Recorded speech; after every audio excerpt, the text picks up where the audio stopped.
Hello there, ladies and gentlemen, Sigval here and welcome back to another video. In this one we're going to talk about the fact that Injustice 2 Mobile no longer has an endgame. And you might be like, oh, look at Sigval again complaining about the game that he plays every single day. First of all, I do enjoy the game very much. If I did not enjoy it, I wouldn't play it anymore. And second of all, no matter how much you like something or how good or bad something is that you like, if you can critically think about that thing, then there's a little bit of a problem and you're doing nothing to help improve that thing. And at the same time, I don't make any false hopes that anything that I'm going to say here is going to be taken into account in future development of the game. Though I tend to remind you that people crying out and me crying out about some certain things got them implemented into the game. For example, the leak raids. Slider button so you can buy multiple XP capsules. And while that's a small victory, it's something that wouldn't have implemented into the game if people didn't cry about it. So yeah, first of all, in this video we're going to tackle a few subjects. What is an endgame? What used to be the endgame in Injustice 2 Mobile? And how can we make Injustice 2 Mobile have yet again an endgame?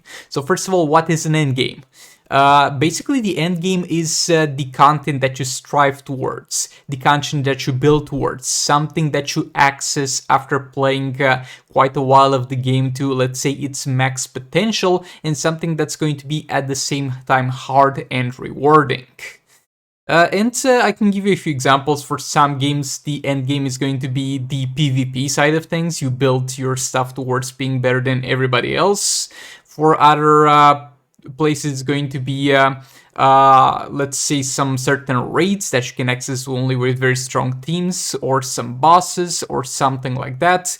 It's basically something that you need to be already very strong to do, and it's going to be highly rewarding that you're strong enough to do it.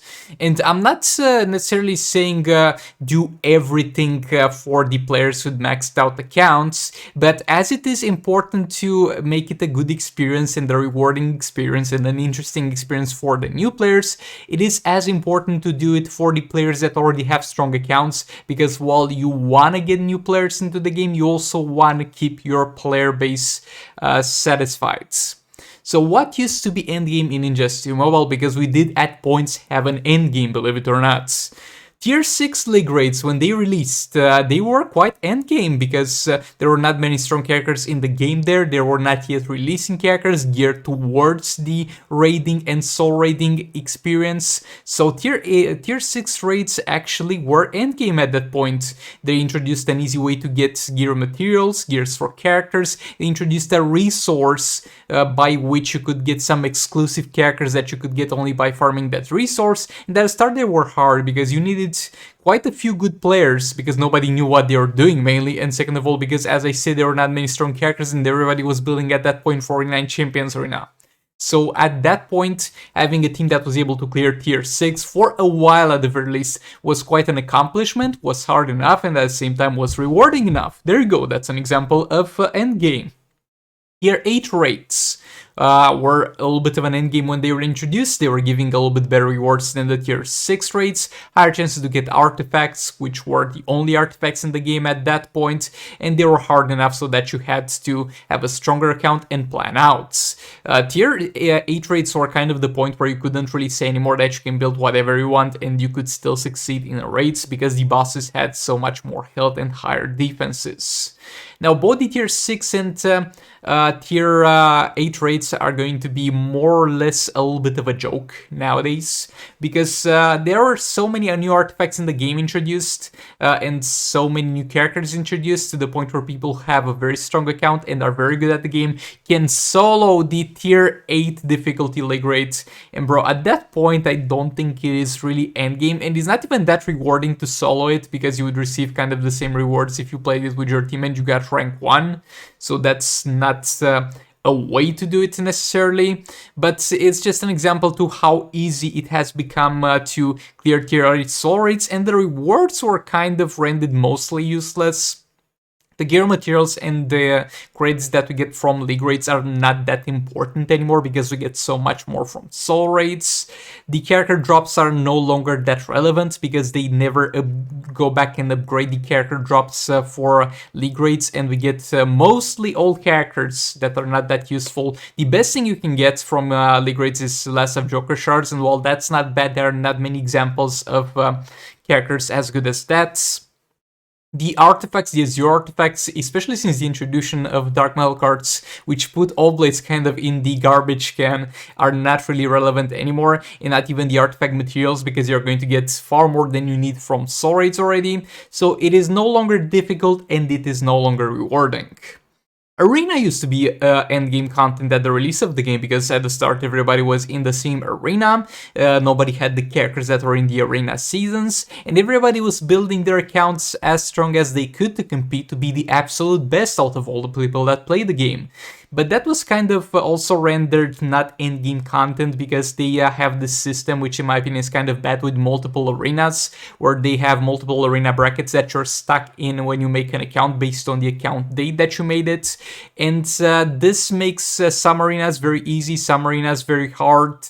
For some people, some arenas almost empty because most of the people that started playing around that time quit the game already.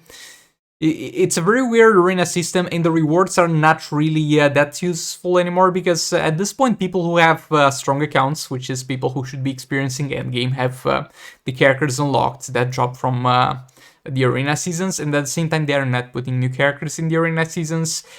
People have all the characters in the arena store, you can't buy anything but characters with the arena medals, so overall the only thing that you're really getting from arena is gems, and you don't even get the satisfaction of competing against everybody in the world. And you might be like, oh, Sigvald, if there was one big arena, it would suck for new players. Not necessarily. We will talk about that later because there's a way to please both sides in this regards. And I am not gonna disregard new players in my arguments. It's just not a video that's necessarily centered around them. So yeah, Soul Raids were introduced. They were a little bit of an endgame to an extent, but not really endgame. And the thing is, it's just to an extent inflated values. As you're going to get to a higher level of heroics, you're going to get more credits and more materials and more reforges. The artifact materials, you're gonna have just too many of them. As far as Azure materials go, the gear materials and reforges, you're going to end up stockpiling them and having just too many of them eventually. The credits are too many to an extent to have time to spend them, and that's not that's not a bad thing. Don't get me wrong. Give me all the credits you can give me. I don't mind it. Better have more than I can spend than less than I want to spend. But the thing is, those rewards are not necessarily that important when you get to that high tier of play. And the only thing that's, let's say, important, and it's going to get better as you scale up in heroics, is going to be the Soul Raid specific materials with which you could upgrade the Soul Raid specific artifacts, but those are very little. If you finish all the way from normal difficulty to Heroic 7, you just finish Heroic 7 and you get into repeating Heroic 7, by that point you're going to have, if you did not spend any money on the game, you're going to have, let's say, to get the featured Soul Raid artifact to level 7 or level 8, and that's kind of garbage after all that grinding and all those heroics. That's not too much. And at the same time, the players that experience Heroic 1 compared to the players that experience Heroic 7 are going to have less of the, let's say, resources in terms of gems, not gems, excuse me, in terms of gear materials, in terms of reforges, in terms of grades. They're going to have a little bit less of that, but at the same time, they're going to fight the same bosses with the same mechanics. They're going to have the exact same percentage to get artifacts and the same percentage to get legendary characters. So you're going to progress all the way to Heroic 7 only to have slightly inflated values in terms of the rewards that you're going to mostly stockpile more than you really need. And at the same time, you're not going to experience anything different because you're going to fight the literal same bosses with far more health and a little bit more attack. Now, those are, let's say, the possible or the old endgame scenarios that were in the past. Currently, the only endgame scenario really is that you're going to get to have resources to build any character you want. By that point, you most likely build all the characters that are good. So you're going to have resources to build some random stuff, like to build your gold something and play him a little bit in arena. But I don't think that's quite enough. How do you fix it though? Because I don't like complaining about something without giving a possible solution. So first of all, merge the arenas. Put everybody in the game in one arena. And you might be like, Sigfold, what about the new players? Have mercy, trust me. This can be done to please both sides. You can introduce in this type of mixed arena with everybody in it a sort of MK Mobile arena reward system. Because in MK Mobile, we're going to have, as far as I remember, all the players in NK Mobile in one single arena, but the rewards are going to differ. The lower tiers, which are not too hard to accomplish, would be the equivalent of getting, let's say, Elite 4 or Elite 1 in the nowadays arena season, obviously depending on which arena you're in. So it's going to be not too hard, not too easy for a new player to get there.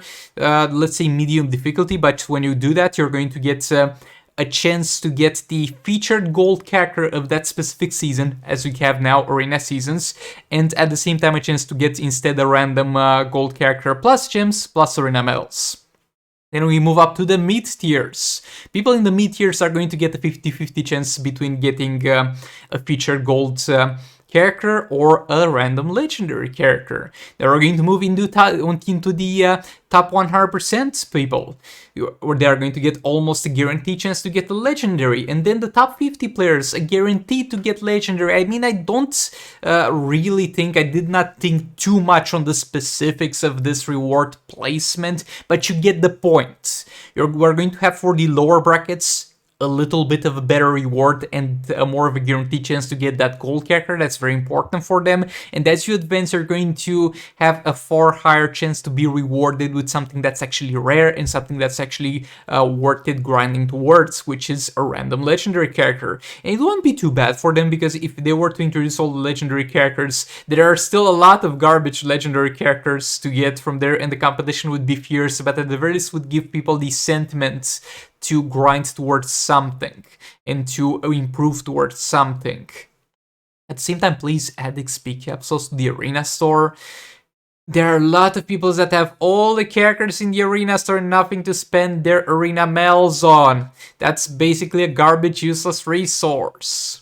Now, moving up to soul rates. Scale up the drop chance for specific artifacts and legendaries in heroics. As you get to higher heroic, you're going to get a higher chance to drop a featured legendary artifact from that soul rate, any of them, at a random chance, and a higher chance to drop legendary shards when completing tier 5, and maybe even higher chances to drop legendary characters from normal tiers. Like currently, if it holds true for the lower tiers, because in theory, from any place where you get a character reward from soul rates, you have a chance to drop a legendary. But they might have kind of spoiled the chance with the tier 5 reward chest that you actually see the chances for. And the chance to get any legendary, I mean not really any legendary character except for the ones featured in Soul Raid final rewards like Raven, Mr. Freeze, Battlefield's Deathstroke. Except for this, you can get any legendary character in the game from any place in Soul Raids. But you know the chance? 0.002% chance. And look, okay, we can keep that chance for normal. But how about we amp that chance as we go further and further into heroics? How about we amp the chance to get a sword artifacts the further and further we go into heroics? How about we replace the Azure artifact materials, which already dropped from League Raids and should have stayed as League Raid drops only? We swap them to that soul raid specific resource. How about that? Wouldn't that make things a little bit better? How about we make bosses in higher tiers do a little bit more damage in higher heroics at the very least at the lower tiers? Like, it's to an extent absurd. I never thought that I would mind bosses not dealing damage to me, but when you get to heroic 7 and you get to tier 1 and your Deathstroke with no passive stats, no passive health from any artifacts in there, has trouble dying to trigger Nora Snow Globe from a heroic 7 boss, that's to an extent absurd. Make them harder, make them more punishing. Put new modifiers on them, but at the same time make the rewards worth the grind. This way you would make it harder, and at the same time you would make it far more rewarding, and you would turn it into the endgame.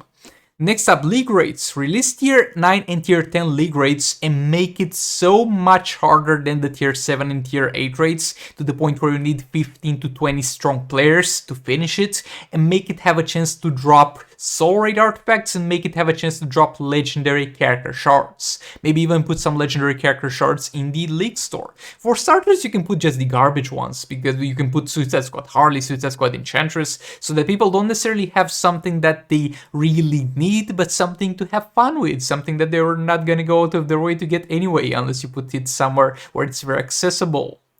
But yeah, there we go. Those are some ways to get an endgame with the stuff that we currently have in the game. That's it for this video. Let me know in the comments what you think about all I said. Like the video if you liked it, dislike it if you disliked it, and I'll see you all in the next one. Goodbye! This is the future.